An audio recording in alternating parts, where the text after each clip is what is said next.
রোজার সময় সেহরি খাওয়ার ক্ষেত্রে এমন খাবার বেছে নেওয়া গুরুত্বপূর্ণ যা শরীরকে দীর্ঘ সময় ধরে শক্তি ও পুষ্টি প্রদান করে এবং ডিহাইড্রেশন থেকে রক্ষা করে।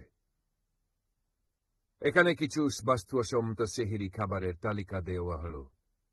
স্বাস্থ্যসম্মত সেহরি খাবার: ওটস, উপকারিতা, ধীরে ধীরে হজম হয়, দীর্ঘাক্ষ শক্তি প্রদান করে। কিভাবে খাবেন?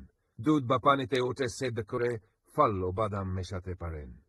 পূর্ণ স্বাস্থ্যের রুটি: উপকারিতা, কম গ্লাইসেমিক ইন্ডেক্স, দীর্ঘ সময় শক্তি দেয় এবং ফাইবার সমৃদ্ধ। কিভাবে খাবেন?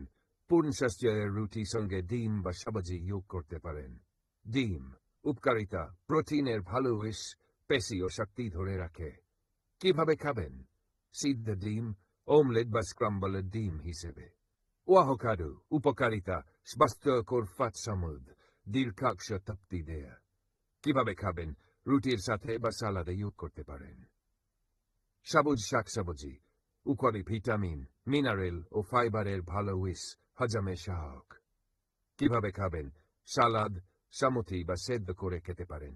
বাদাম ও শুকনো ফল: উপকারিতা, প্রোটিন ও স্বাস্থ্যকর ফ্যাট সমৃদ্ধ, দীর্ঘসময় শক্তি প্রদান করে।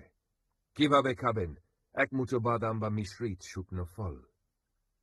দুধ বা দই: উপকারিতা, প্রোটিন ও ক্যালসিয়াম সমেত, হজমে সহায়ক। কিভাবে খাবেন? এক গ্লাস দুধ বা এক বাটি দই। মধু: উপকারিতা, প্রাকৃতিক সুগার, দ্রুত শক্তি প্রদান করে। কিভাবে খাবেন? দুধ বা ওটসের সাথে মধু মিশিয়ে খেতে পারেন। সতর্কতা: অতিরিক্ত চর্বি বা চিনি এড়িয়ে চলুন। পর্যাপ্ত পানি পান করা জরুরি, ডিহাইড্রেশন রোধ করতে। ভারী ও তেলতেলে খাবার কম খান। সারসংক্ষেপ: সেহরিতে ব্যালান্সড খাবার নির্বাচন করা উচিত, যা প্রোটিন, ফাইবার, স্বাস্থ্যকর ফ্যাট ও পর্যাপ্ত পানি সরবরাহ করে। এইভাবে রোজার সময় শরীর সুস্থ ও শক্তিশালী থাকে। আপনি চাইলে আমি আরো বিস্তারিতভাবে সেহরির জন্য সঠিক খাবার প্ল্যান বা ডায়েট সাজিয়ে দিতে পারি।